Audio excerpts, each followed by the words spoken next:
Ladies and gentlemen, I would like to present our next speaker, who I'm contractually obligated by law to say is a god among men. No. And always have, every time, it has to be. I'm sorry.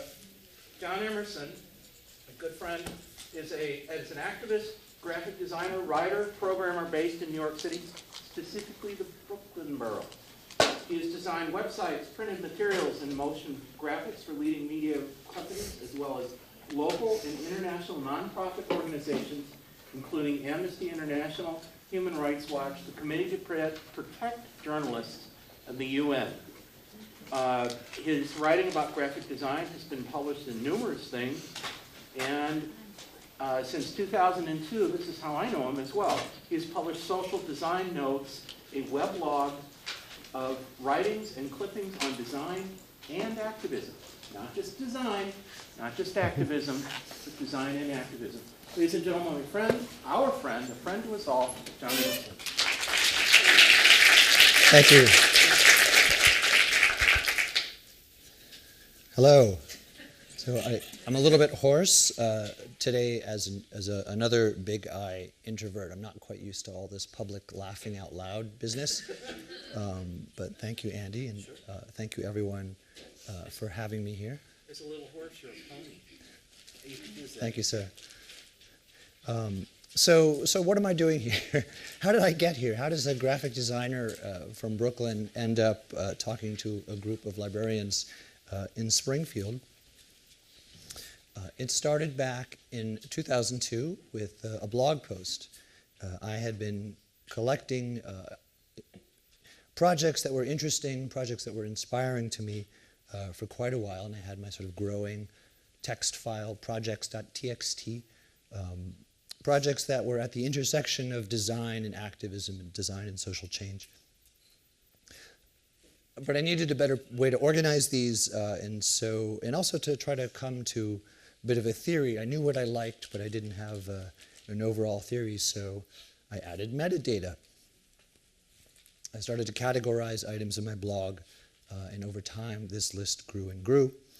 And my goal was not just to organize things for myself, but also to try to inspire other designers like myself to engage more with public interest work that they cared about, and also to for nonprofits, advocacy organizations to think more about design and take design seriously.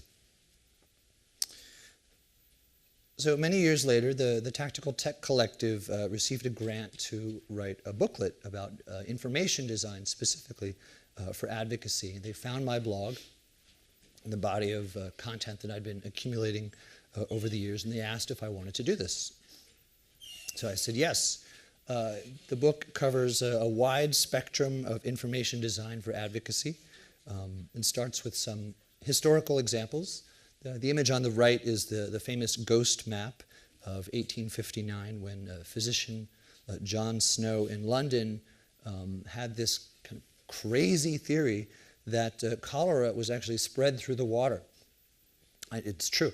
And so what he did is he worked with a local reverend and went kind of door to door, mapping and tallying the deaths of cholera, and created this map showing an increase in deaths as you approach the center point, which is the Broad Street pump. This graphic was used successfully to convince the local authorities to remove the handle from the pump, prevent its use, and sure enough, the number of deaths from cholera declined. The image on the left is from a pamphlet in 1786 illustrating and describing the horrors of the slave trade, and it had a profound influence on the abolition movement in England, and really shocked and galvanized public opinion.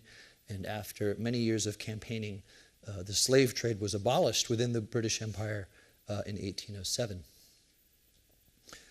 A more contemporary example, these are two graphics used in the campaign to save the High Line. This was an old elevated rail line that ran. It was a Depression-era project, ran up the West Side highway, the West Side of Manhattan, transporting goods above street level. It had fallen into disrepair, and a crazy group of artists and concerned citizens rallied together to try to convert this old rail into an elevated public park. They used, these graphics are from one of the many open community meetings they held, which when they did this very effectively. And sure enough, here we are a few years later, and the park is really a jewel. It's 1.5 miles of green space above the Upper West Side, or the West Village. So this booklet on information design made the rounds when it came out, and brought me an invitation to speak to a group of state librarians at the Gates Foundation. Mr. Gates himself was not in attendance, but I did meet Ann Craig, who invited me here to Springfield. The idea of the Gates Foundation didn't want to just give state libraries money, but they wanted to give them a sense of power, and invited me to talk about how they could use design and communications to help galvanize the public and persuade elected officials to invest in libraries. So here we are in Springfield. So I was invited to talk a little bit about social media and about outreach. And I'm going to focus primarily on Twitter, although some of what I'm saying applies to other social networks as well. Now, I confess that when I first heard about Twitter, I thought of it something of a toy. I mean, after all, I had my blog. I don't know, why would I limit myself to 140 characters? It was a bit like these old Burma Shave ads as you sort of drive along Route 66, these little short, pithy phrases ending in a punchline, and sort of little witty bon mots sort of passing you by on the information highway. I didn't really take it too seriously. But over the course of time, I've seen it mature from a toy into a tool, particularly when you get into alternate side parking. This is really when it hit me that in New York City, if you have a car, you have to move it on certain days so that the street sweepers can come and clean up the debris. And there's an alternate side parking has a Twitter feed, so you can know if your car is buried under 6 feet of snow. Maybe you have to move the car, maybe you don't. You can check the Twitter feed, and it will let you know what to do. So, John, yes. Excuse me, I'm sorry to interrupt. We're getting some messages from our state partners that the slides aren't showing. Yeah, we know that. And if you could please describe the slides more. Okay. I'm so sorry. You're doing great. Oh, okay. Thank you. Sorry. I will endeavor to do so. So this is a Twitter, a screenshot of a Twitter from New York City Public Schools, the same kind of municipal civic infrastructure being used here. If you want to know if the schools are closed on account of snow, don't bother to check the website, because the guy or girl that updates the website doesn't come in until 9. The schools open at 8:30. You can, however, check the Twitter feed. So this was a real revelation to me. And also to see Twitter and Facebook emerge not just as a civic infrastructure for government, but also for citizens. There's been some good, interesting, vigorous debate about the role of social media in the Arab Spring, but a survey of 9 out of 10 Egyptians and Tunisians responded that they used Facebook to organize protests and spread awareness of the events there. And taking us from the Middle East to Argyll, Scotland, this is Martha Payne. She's 9 years old. And you know the joke from Annie Hall where the food here is terrible and the portions are so small? So that was exactly the situation at Martha's school with the school lunches. So she began blogging her school lunches. And this came to the attention of Jamie Oliver. So you may remember him from such BBC programs as The Naked Chef, The Return of the Naked Chef, and Happy Days with the Naked Chef. He's written a number of cookbooks, and he's been a very vocal critic and advocate of better nutrition in schools, getting the junk food out and bringing in the healthy alternatives. He also has nearly 4 million followers on Twitter. So Martha's blog came to his attention, and really he broadcasted it to all of his followers. And as a result of all of this attention, the school officials were compelled to change the policy of the school, so now students could receive unlimited salads, fruits, and breads. But the school officials also tried to ban picture taking, and this completely backfired and embarrassed them.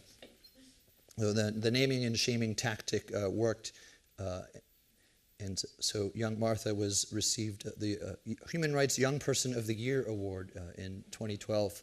But more important, the school policy changed.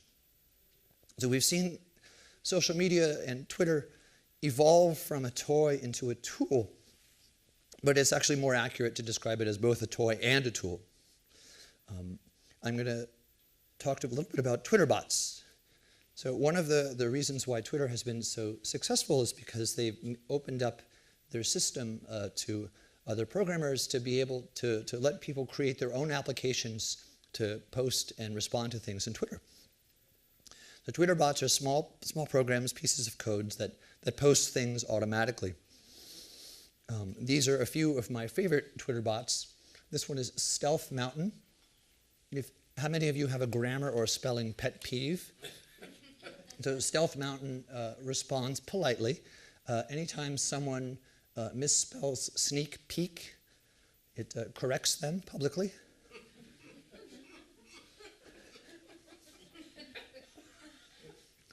Pentametron scans Twitter for tweets written in iambic pentameter and retweets them. And the bio here is lovely. It's, with algorithms subtle and discreet, I seek iambic writings to retweet. And this, every word, one of the early Twitter bots, simply posts a word, and it went through the entire English dictionary. It started in 2007 and ended up in 2014, although here some suspicious-looking English words look more like French to me. Maybe this is the addendum. And here's Darius Kazemi. He is a prolific creator of Twitter bots, tweeting a startup idea: forsake money to the best of your ability and focus on being empathetic, kind, and creative. This resonated with me.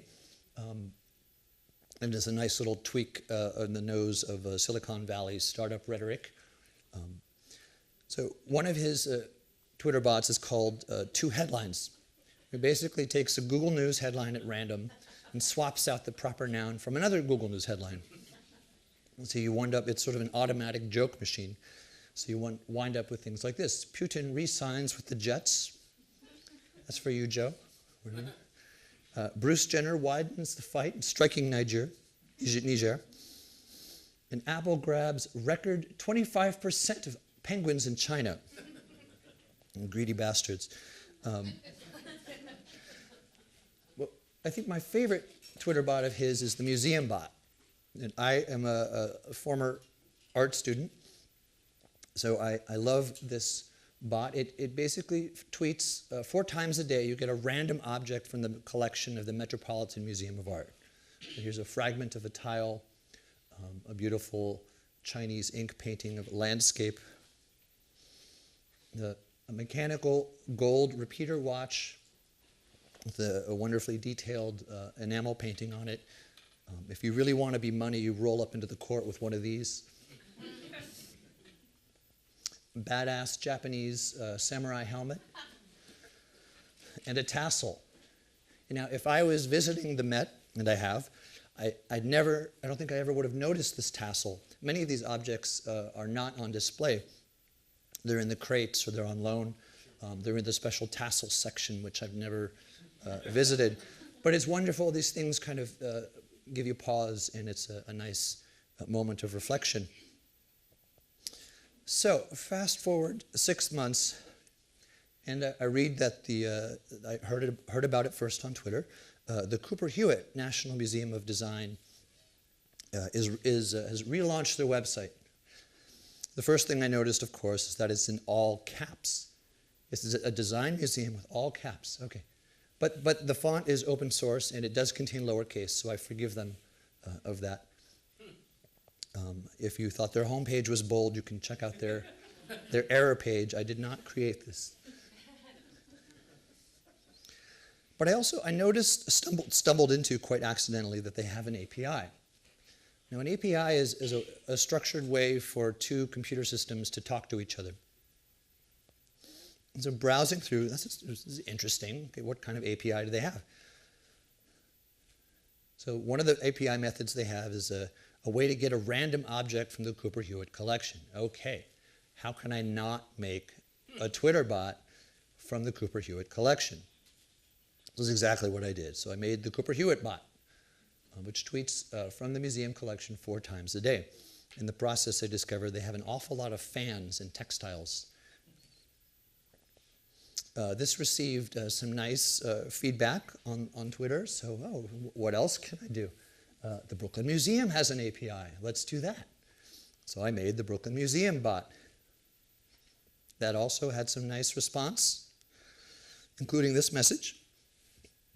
It says, hey, check that out, Adriana, a bot that tweets 4 times a day. And looking at her bio, I saw that she was one of 2 staff of the Museum of Art and Design. They don't have an API, but all of the URLs of their object pages have an object ID number, which is sequential. So you pick a random number, you get a random object. So I made the Museum of Art and Design bot. At an event for my daughter, I found out about this exhibition, a week of activity at the Philadelphia Museum of Art, created by John Cage and curated by a computer, which randomly arranged and chose objects of art and performances to happen throughout the museum. This was back in 1995, so okay, Philadelphia Museum bot. And then I saw this. So Tracy Lee tweets, really enjoying TateBot's feed of random works from the Tate's collection. I need to break out the paints and charcoal. So this stopped me cold. And was kind of exhilarating. The idea that I had created something to inspire someone to start painting and drawing. This is really amazing. And it occurred to me that pretty much everything I've described up until this moment, all of my work, my blog, my bots, it was all about inspiration. Trying to inspire others to take design seriously, trying to use design to inspire their constituencies and their elected officials to take action. But what is inspiration? So the first odd thing about it is that it's kind of oddly passive. You can't just go out and epiphany yourself. But you can create space for inspiration to happen. You can create rituals. You can, through play, through creative brainstorming, you can create space for ideas to collide. The idea is you remove consciousness. For instance, in the shower, if you're working on a hard problem for many hours, you can sleep on it. Or many people have their insights in the shower, such as Archimedes. There's a famous story of Archimedes trying to solve a problem that he was given to determine whether a crown was in fact made of pure gold or gold with a little bit of silver mixed in. Without destroying the crown, how could you solve this? So he struggled and struggled with this problem and then decided he needed a long hot soak. So he goes into the tub and he sees the water level rise. And it dawns on him that the amount of that the water is being displaced by his body is the equivalent to the volume of himself. So if you have the volume of the crown from the displaced water and you have the weight of the crown, then you can calculate the density. So he leaps out of the tub, says, "Eureka!" And he runs naked through the streets of Syracuse. So I think this captures sort of the two aspects of inspiration. You have the insight and you have the motivation. You have this aha moment, sort of eureka. What's happening with my remote here? You have the eureka, the aha moment, and then you have your new insight and the response.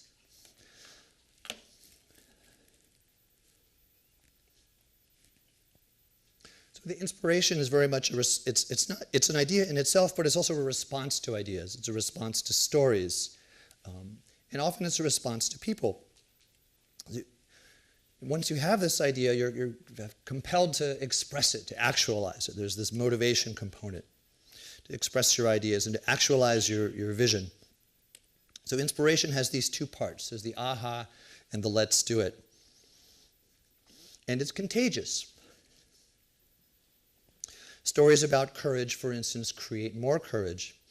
And to give you a very, very dramatic example, there's the case of the spread of revolutions. So starting with the American Revolution, you have this sort of ragtag group of farmers and tradesmen with the odd printer and silversmith thrown in, getting together their buddies to form a paramilitary group to kick out the organized professional army of the occupation. And the success of this inspired the French Revolution, which in turn inspired the Polish Revolt and the Haitian Revolution. The Haitian Revolution then inspired a number of rebellions throughout the Caribbean. So you see this inspiration kind of hopping from place to place, from country to country. Another dramatic example in 1848, you have Italy, France, Germany, Hungary, Switzerland, Poland, Ireland, and what would later become Colombia and Brazil. And did I mention Switzerland? Everyone rising up around the same time.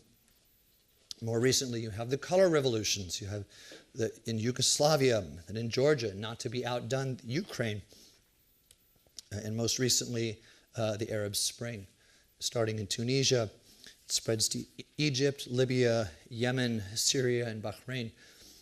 Countries that have lived under sort of brutal regimes for 20, 25 years. All of a sudden, everyone is taking inspiration from everybody else. And it's this incredible contagion of enthusiasm. And what was previously unthinkable suddenly becomes possible, because there's these alternative examples in the air. The future seems near. And so that's very motivating. So it inspires people to let's do it. So inspiration, you know it when you see it, but what makes someone inspiring? So we're going to do a little compare and contrast, an A/B test. I first heard about A/B testing from my Amnesty International days. If you have a direct mail list, you can take a segment of that and send them, along with the solicitation letter, you send them a pen. You take another segment and you send them the sticker. And then the third segment, they just get the letter. The response comes back, you measure the results, and you see if there's a statistically significant difference. Okay, so now everybody gets the pen. So one group's going to get the crappy paper, and so on and so forth. So let's think about teachers. Everyone's had, hopefully, a good teacher, and I think everyone's should hopefully had an inspiring teacher. So let's think about the difference. A good teacher sort of calibrates their lesson and then kind of walk you through what they have to say sort of step by step. But what about an inspiring teacher? They clearly have mastery over the subject. Maybe there's some sort of personal connection. Maybe there's an identification. You see yourself in the teacher. Maybe they see themselves in you. And they clearly love what they do. And on subjects of love, I defer to Taylor Swift, who says here, the look on someone's face when they're doing what they love is contagious and inspiring. So beautiful. PS 22 chorus. So there's this excitement that an inspiring teacher brings to the material. And it's encouraging. They expect more from you, not just about the subject, but as a person. And it's empowering. Well, let's do another test. Think about your boss. Hopefully everyone's had a good manager, and hopefully everyone has had some experience with a great leader. Now, what's the difference between the two? A good manager kind of helps you know what to do and how to do it. You know, maybe they help you along with your career. But a great leader projects a sense of why you're doing it. They project a vision and inspire a sense of hope. So I think looking at our two examples, the teachers and managers, there's common threads, I think, are this. There's a degree of empathy. They're establishing a sort of personal or emotional connection. They help you envision and embody the possibilities, capture your imagination, and give you a sense of hope, a sense of that something is possible and a willingness to engage with it. So what does this have to do with outreach? What does it have to do with social media and marketing? Again, I must confess that my sense of outreach was this. Have I got a book for you? The sort of slick back hair, the kind of hustler, salesman type. I took a very different approach. My design approach comes much more from a place of usability. So I'm a designer, but I also like data. And my sense of design is for really to have the design get out of the way. Just give the people the facts and give the user what they want and let them get on with it. And this approach strikes me as a very humane, a very dignified approach, a very respectful approach. You're not trying to hustle someone, sort of push something on them that they don't necessarily need or want. But this approach comes with a few built-in assumptions. So first, the baseline, you sort of assume that you're building something that people want and that it's accessible. There's no barriers to access it. But how are they going to know about it? There's this idea of perfect discoverability, that if I build something, all of a sudden everyone in the world is going to know about it, they're going to come. It's not necessarily the case, of course. So how do you find your audience? How are you going to connect with your audience? And for the usability approach, the question, everything stems from the question of who. And this is really key. Once you kind of have a sense of who your audience is, audiences, plural, then you can make assumptions about how they're how they're going to access your service or product, where they are, what kind of devices are they using? Are they using screen readers? What languages are they speaking? Do they have jobs where they're not in front of the computer all day? Once you know where they are, then you can go let them know. So this idea of if you build it, they will come is not exactly true. So just the facts as an approach to outreach does work some of the time. But I think is a key distinction. In a pull context, if I've put enough quarters in the swear jar and I'm ready to buy a kitchen appliance, then I'm going to go out and do my research. I'm going to see what are the brands, what are the features, what are the prices, what are the reviews. I'm looking for information. I'm gathering information. I just want the facts. I don't want the spin. But in a push context, this doesn't really work. So here's an image from a 1986 Apple computer ad. Gentleman in a suit standing in front of two computers talking about the virtues of the Apple Macintosh compared to the PC. I should note, this was a year after Steve Jobs was kicked out. And it's extremely dry and extremely boring. And even if you're in the market for a computer, I don't think this is the best approach to outreach. So fast forward 10 years later, Steve Jobs has returned, and you start to see ads like this. There's 5 iMacs in translucent colors, beautiful curves, lots of open space. They're very friendly. And it's hard to read the tagline here, but it says, you can get on the internet in 10 minutes out of the box. 1997. I think 10 minutes was probably ambitious. And then you have this. This is an ad for a computer, but there's no computer in the ad. It's a picture of John and Yoko in their PJs, holding flowers in bed, and there's the Apple computer logo, and it says, "Think Different." It doesn't even say the name of the company. So what they're selling here is not just computers, but it's a whole idea of counterculture, of expressing oneself, of inspiration. And so in your outreach, I think just the facts is not enough. And this is really my rallying cry to you today. Just the facts is not enough. And that the who is really a portal to the why, and with it the why not. What is the bigger picture? And here's an example of what I mean. So here's an image of the Los Angeles County Long Range Strategic Plan from 2001. Full of facts and figures, a few visuals. It's a little bit dry. Lots of information, though.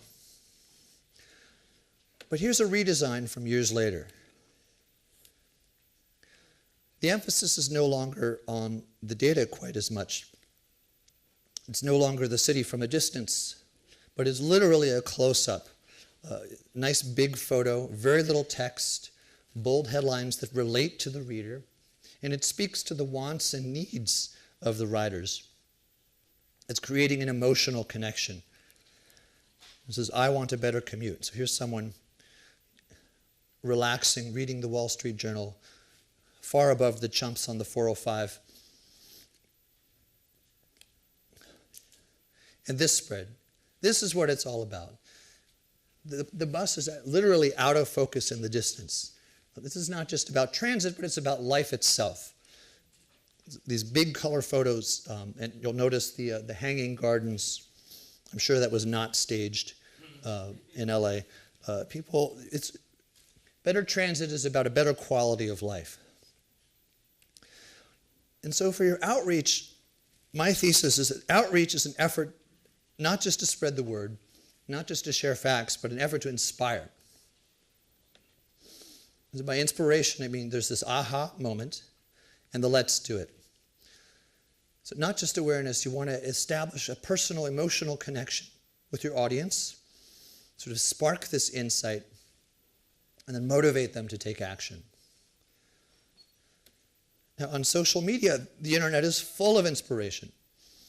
Pinterest is often used as a collection of inspiring things. Here we have more badass helmets, chunky watches, how to build deck chairs.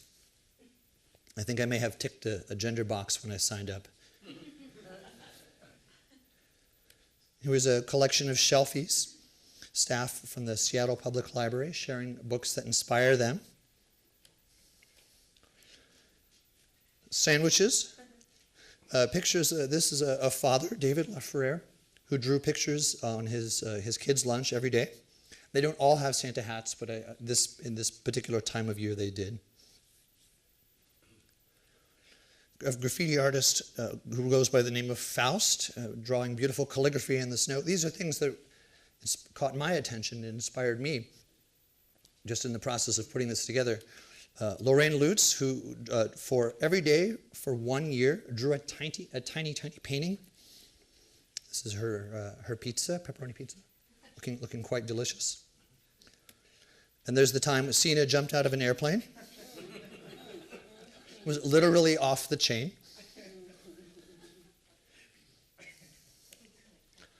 And then there's this project, which is an amazing story. So these are the trees in Nanjing.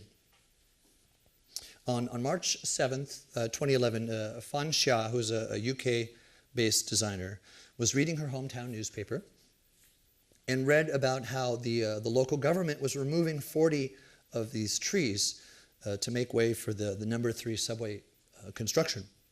Now, these trees had been planted in the 20s and 30s in memory of Sun Yat-sen, the father of modern China and the founder of the Chinese National Party. Originally, there were 20,000 trees that line the boulevards of the city center, and the people of Nanjing have very fond memories. I have not been to Nanjing in the summer, but it is in the Yangtze River Delta. It gets hot and it stays hot. It's very humid. So the trees offer some welcome relief. And over the course of China's boom, the number of trees has dwindled to 3,000 today. So people were very upset, but nobody was really taking action, except for this guy. There's one guy out in the street, standing in traffic, holding up a sign that says, "The Nanjingers care about the trees. Stop the assault on the trees."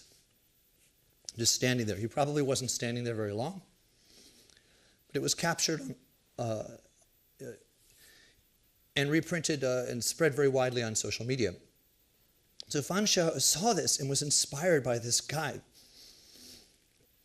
So she did what any graphic designer would do. She made a poster.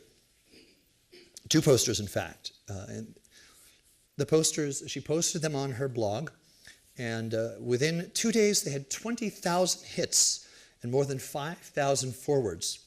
You can see there's the subway on the bottom of the one on the left, and the trees being felled as it rises. A very famous Nanjing-born sports commentator posted these images to his microblog, where it was circulated to his 4 million followers. And Dr. Yuan Yao, who is one of the top people in China concerned with cultural heritage protection, also posted the posters to his blog. Needless to say, the city officials were embarrassed and promised to halt the chopping down the trees pending further study in a mere 10 days. So it's an amazing success story, and even more so because it comes out of China. So even after the success, Fan Xiao made a 3rd poster warning the city that we are watching.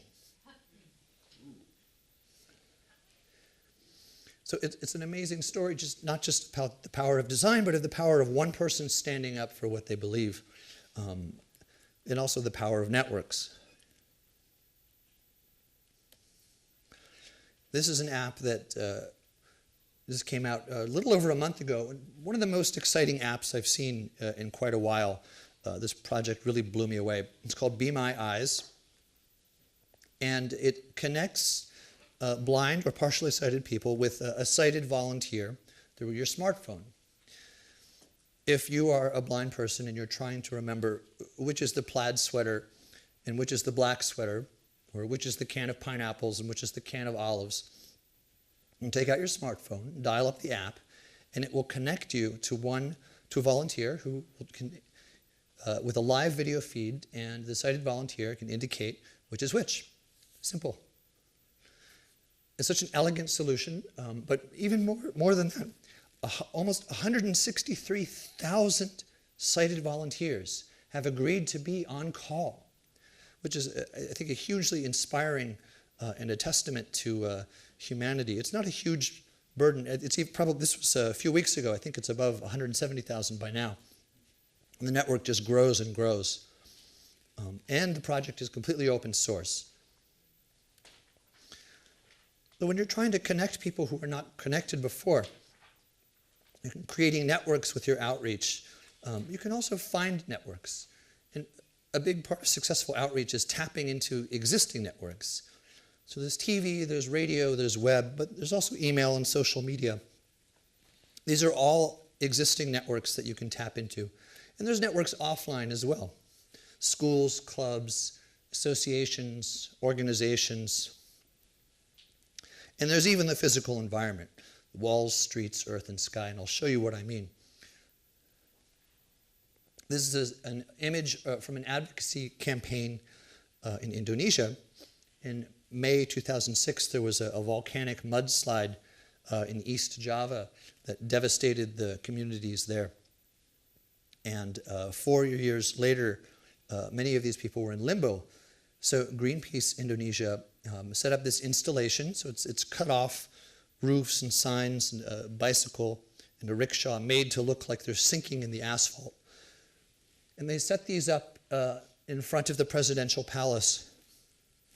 And it's quite a dramatic image. You don't even need a complete bicycle. You can just take the good bits here to do this. And again, the installation didn't last very long, but it was captured and it was circulated very widely within hours on media and in the press and on Twitter, and embarrassed the government to take more action.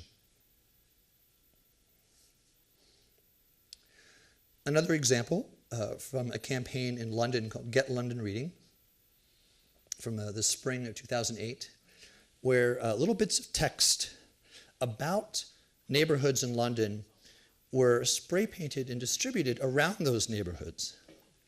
It was very low cost, very low tech. They probably already had the cardboard boxes. So off in the streets, and it creates these little moments of surprise, little moments of delight. You're inserting these texts into the city, and really layering this sort of literary visions of the city on top of the physical city itself. And people captured these with their cell phones and circulated these around. And it was a wonderful, very quiet and delightful method of outreach. Here's that Soho Square. So spreading the word is not enough. So let's think about what we share on social media. You've all perhaps shared things on social media and seen other things that have been shared. So we share things that make us happy. We share things that make us sad or outraged. We share things that are surprising. We share things that are delightful. We share things that have this emotional connection. And on social media, there's this enforced brevity, right? So we learned this morning in our video training that the average attention span of an adult circa 2013 is 8 seconds.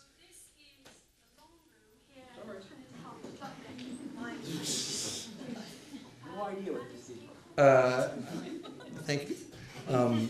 I would argue that the average attention span of the elected official is about 5 seconds. And so in your outreach and in your advocacy, what I tell nonprofits and advocacy organizations, that you have about 5 seconds both to capture the attention of your audience, express your main point, and move them clearly to a course of action. So the idea here is to really simplify and pare down your message. So let's return to the Met, the Metropolitan Museum of Art. Here's an image of a patron sticking out his tongue at an art object, which is in turn sticking out its tongue at him. What the Met found with their advertising was that word of mouth influences museum goers about 13 times more than conventional advertising. And people don't just go to museums to see the latest exhibit. They go to see it with someone they care about. They go to share the experience. So how do you market, how do you do outreach when word of mouth is the primary point of influence? So what they did was they picked up patron photos off of Flickr and incorporated them into their ads. And so the images are cheeky and fun and they're irreverent, and it really makes the museum seem not just a sort of stuffy academic place where artifacts live in glass boxes. Where people go and they interact with objects, they make funny faces, they pose with them. And behind the camera, you can assume is someone who went to the museum with this woman. So people are going to museums together. Here's a couple kissing in front of a statue that is also kissing. So it's fun, and it's also using patrons inspired by the objects and expressing that out in their advertising. So spreading the word is not enough. The goal of outreach is really to inspire. And luckily for libraries are inspiration machines. Stories are how we convey culture and how we make sense of our world. Stories are how we inspire each other When you rub two stories together, you don't know what's going to happen. And there's always that book next to the one you're looking for on the stacks that may spark something unexpected. And there's technology, there's access to resources, and increasingly to access to interface to our civic infrastructure, and access to the near future. And libraries, we have access to different worlds, both through fiction, nonfiction, technology. And in our initial ILEAD survey, I asked, what are some of the things that inspire you? So things we heard are interesting challenges, creative solutions, helping others, overcoming odds. And you see there's a bit of a pattern here. All of these things are kind of above and beyond the ordinary. And when you go above and beyond, this sort of points to this aha moment. And this is contagious. And when inspiration is in the air, you have patrons being inspired. You have coworkers inspiring each other. You have librarians inspiring patrons and patrons inspiring librarians. You have this amazing energy and this virtuous feedback loop. Inspiring, and when people are excited by ideas, they want to express themselves and actualize their vision. And so, when you're thinking of your outreach, try to remember it's not just the facts, and it's not just spreading the word, but it's also the tone of your message, the framing of your messages, the stories you are telling. And have fun with it, play with it. Inspiration is this, you want to establish a connection with your audience that will lead them to a flash of insight and ultimately to motivate them to take action. So think about what inspires you and think about what inspires your patrons and create a space for discovery. Help create space for people to find inspiration and a space for people to share what inspires them. To sort of see the near future, to see what is possible.